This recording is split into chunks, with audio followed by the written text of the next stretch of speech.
Well, there ain't no party like a BYOB party. That's what I'm saying.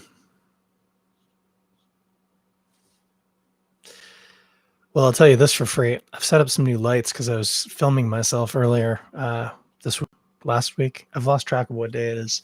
It's Monday. It was last week. It's really bright in here right now. It seems pretty intense.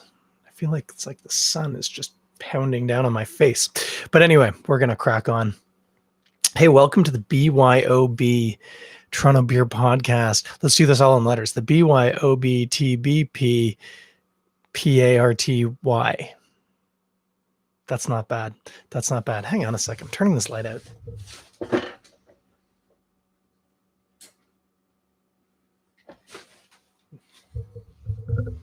Yeah, that's better once we get focused. It's too bright for nighttime. It's still pretty bright, but that was just too direct. Get my mic in the right position. Okay, here we go. Here we go. Well, welcome one and all to the BYOB party. I managed to get it started in good time after 9 p.m. too. Minor hiccups getting into the account, but only minor. So here we go. I'm going to tell you about what I'm drinking while I wait to see people coming in to the party. But I got an order in yesterday or Saturday. I think it was yesterday. I'm really struggling here, guys. I have no idea what day it is. We've discussed this. It's Monday. I have no idea what day the beer came in. But anyway, Godspeed delivered. It was yesterday. It was Sunday. It's been a long day today in a good way. Yeah, I got an order of beer. Man, I needed some of that. And threw in this bad boy. It's got this beautiful, if you can see on the live feed here, it's very Escher-esque label, which I like. I'm realizing not a great choice. I'm wearing a yellow shirt and drinking beer out of a yellow can. One might think that I'd done that intentionally. One would be wrong. Anyway, yeah, beautiful, little illustrated with Escher stairs every which way. And it's called Fukami, I think, if I'm pronouncing the Japanese properly. And I'm excited about this one because this is one that I like. This is a Munich Dunkel. German style of beer. I love this style of beer. And this is a great thinking beer, but you can also crush them, which is, in this day and age, sometimes you just got to crush a beer. So let's crack this bad boy open.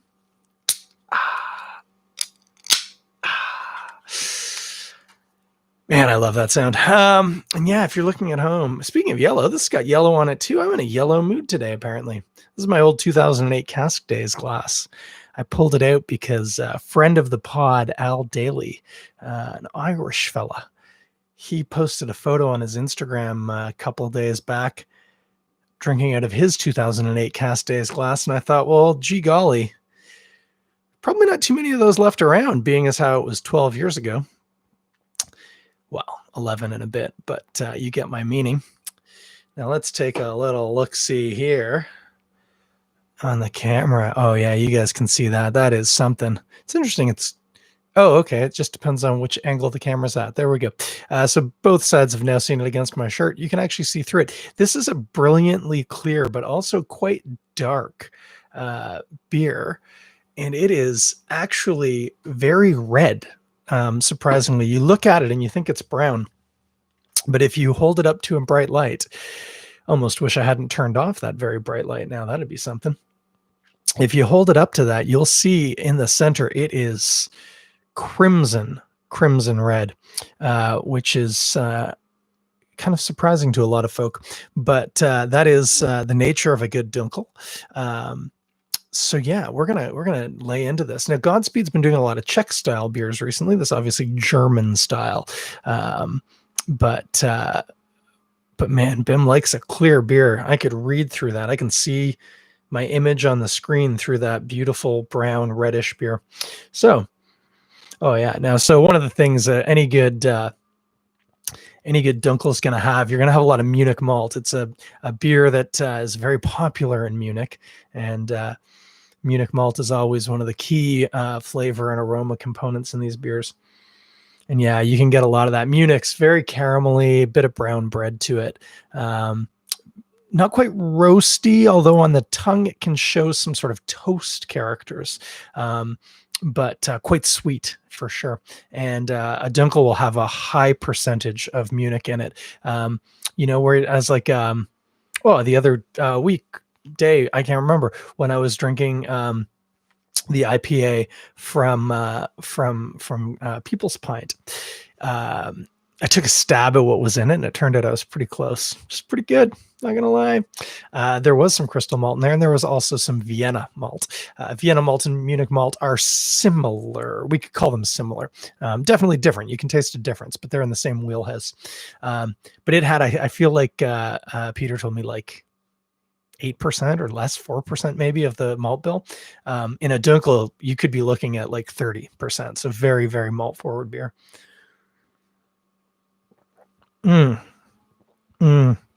Classic, absolute classic. Bang, bang on. Surprisingly not as, they don't tend to be sweet because they still add quite a bit of hop to it. Noble hop, maybe Hallertau or something like that. But there's often a perception of sweetness at the start of the sip. There isn't particularly on this.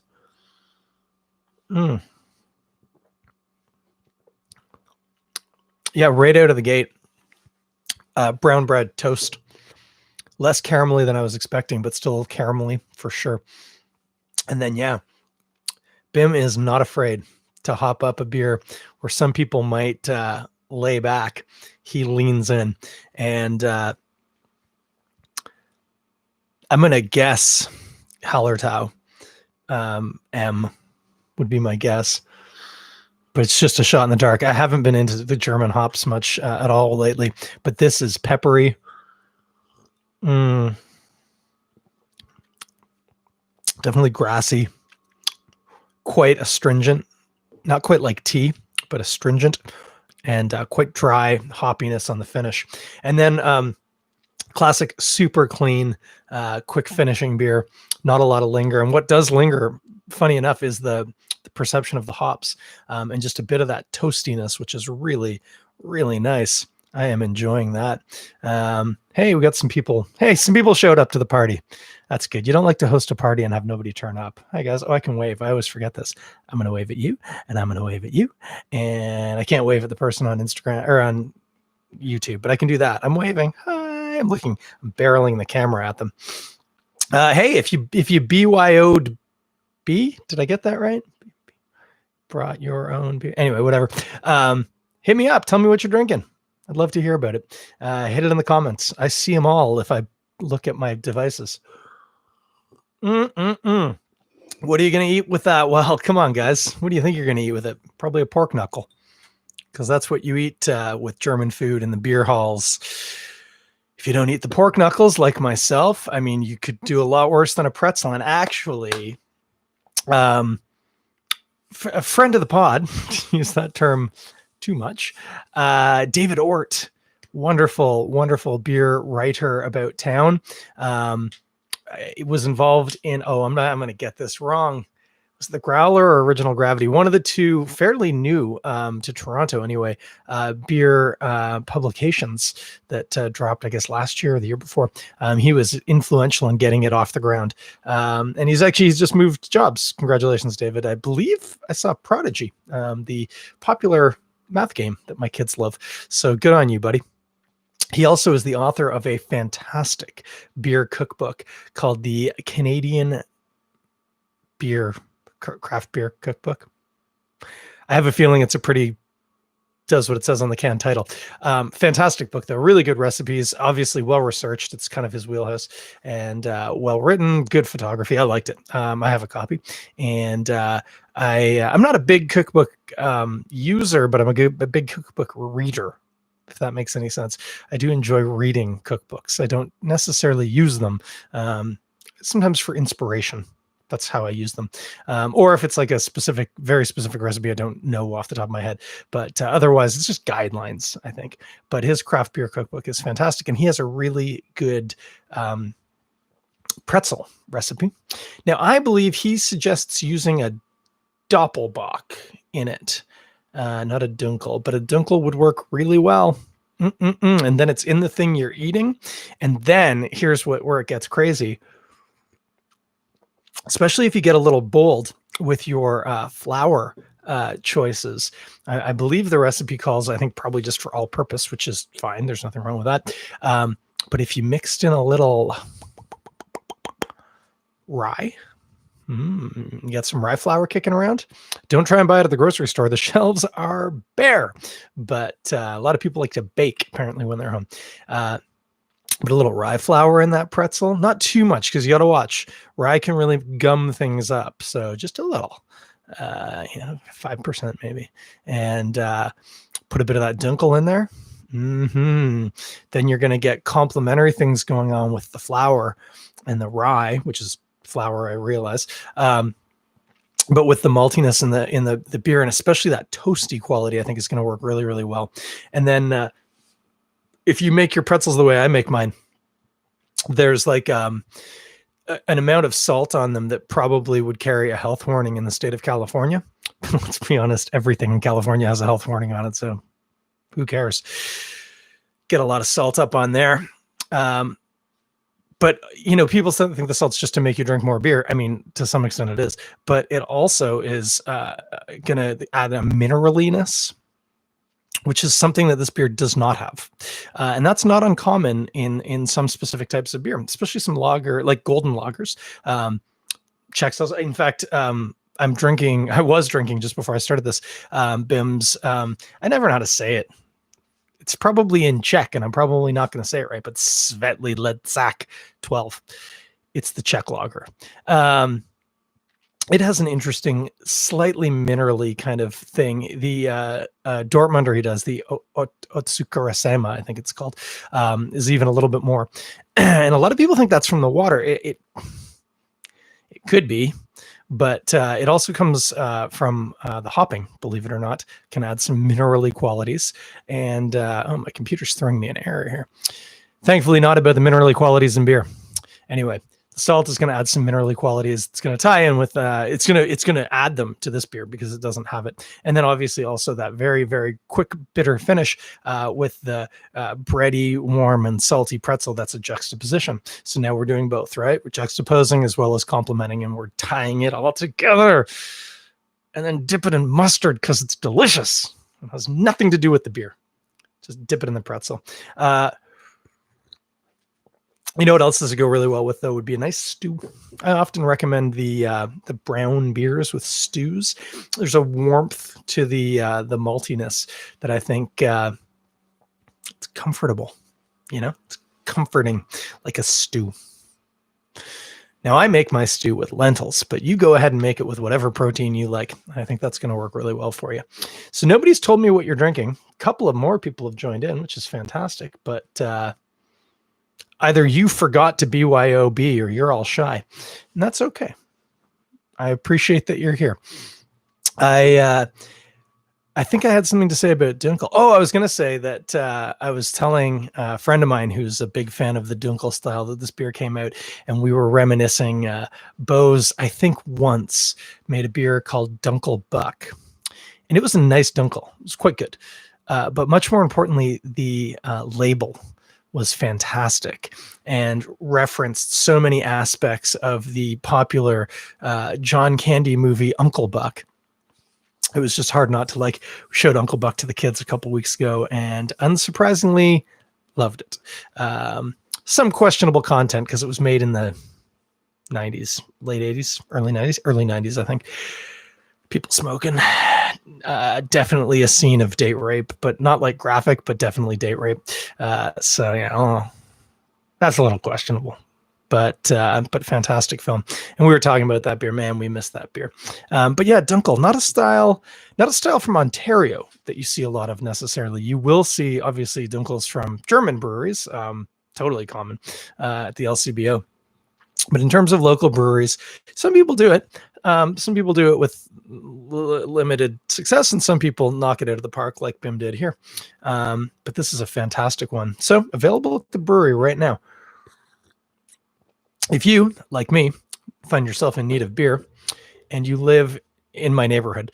I can't remember how many postal code areas it's limited to, but I feel like it was like M2, M3, M4, and M5 maybe.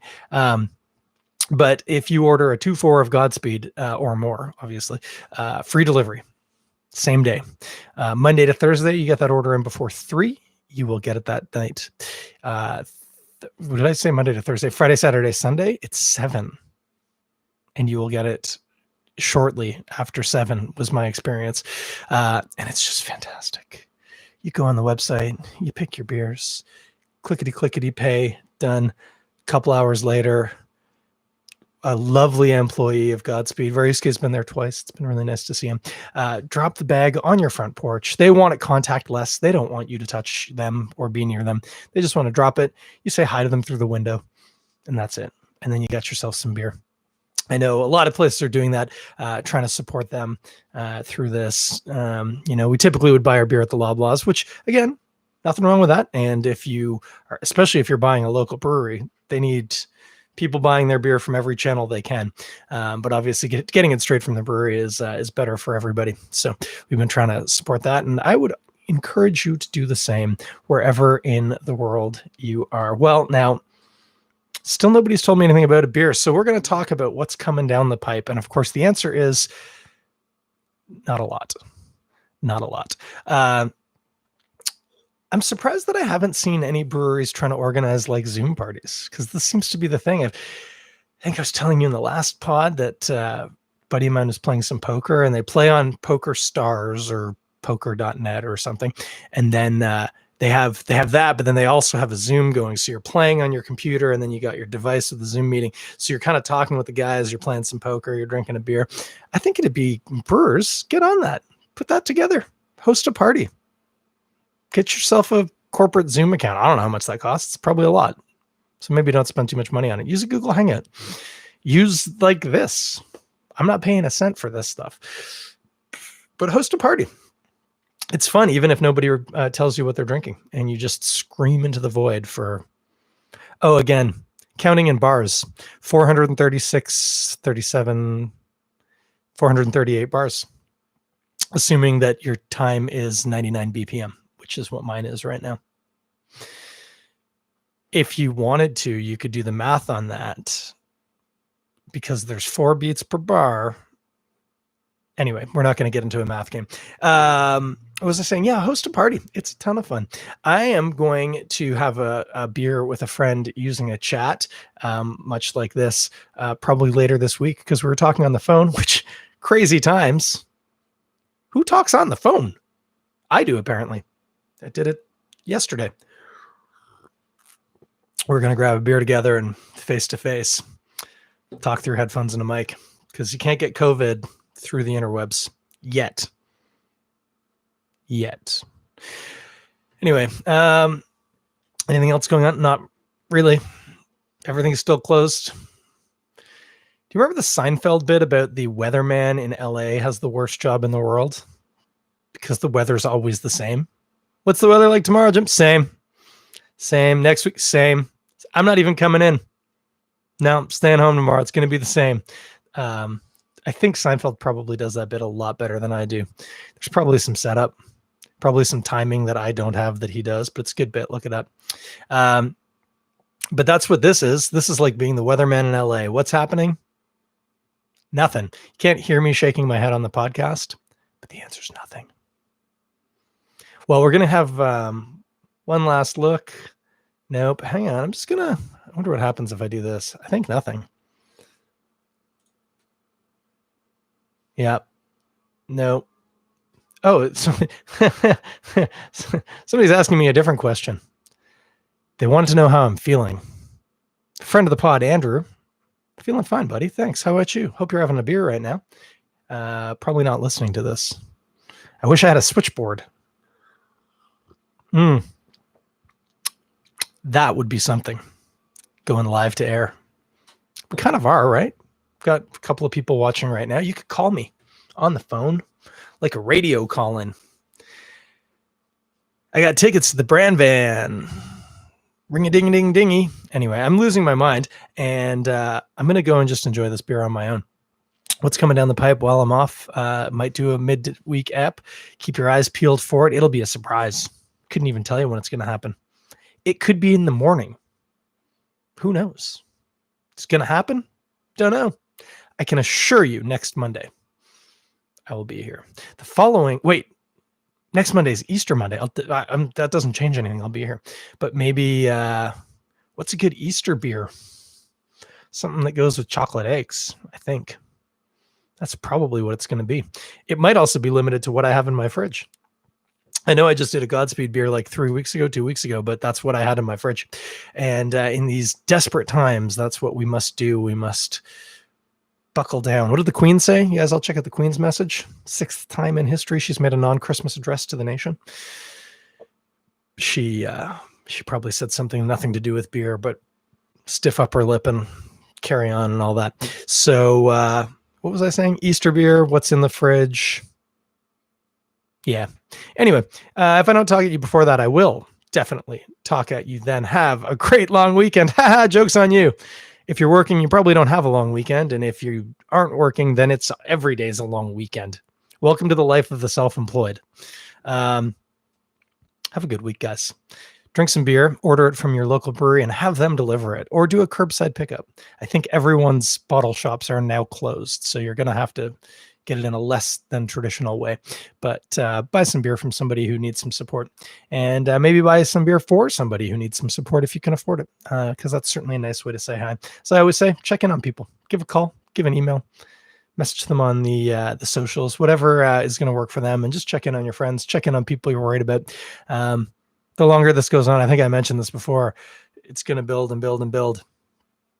And it's going to become more and more challenging for folks. So if you're in a tough spot, reach out for help. And if you're not, reach out to the people who need it. Also remember, fitness is a great way to fight those dark shadows looming on the edges of your consciousness. You're still allowed outside. Go for a run, go for a bike. But just do something, try and get some exercise in. It can help a lot, I know. And with that, I'm going to leave you. That interesting tidbit. It's great doing a live app because there's no retakes. Anyway, take care of each other, guys. I'll talk at you in 7 days or less. And I hope you all have a really, really lovely evening.